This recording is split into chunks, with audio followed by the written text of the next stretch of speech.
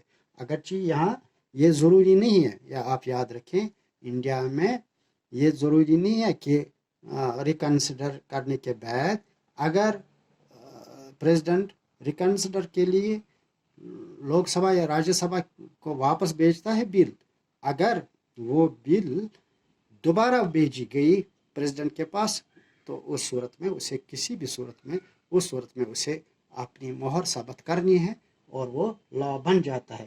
لیکن ایک ٹائم یہ بھی ہوا کہ گیانی زیل سنگھ پریزیڈنٹ تھے، اس نے ایک دفعہ پاکٹ ویٹو کا استعمال کیا، یعنی ڈیلے کی، اپنے پاس بل رکھی جو لوک سبھا اور راجیہ سبھا سے آئی تھی پاس ہو کے، اب ان کی کنسنٹ لینی تھی.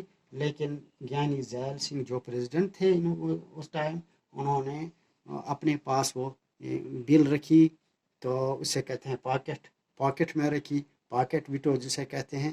اور کچھ وقت کے بعد اس حکومت اس گورنمنٹ وہ چینج ہو گئی، تو پھر اس جو ڈیلے کی وجہ سے وہ بل پاس نہیں ہو گئی، تو پاکٹ ویٹو ہو گیا.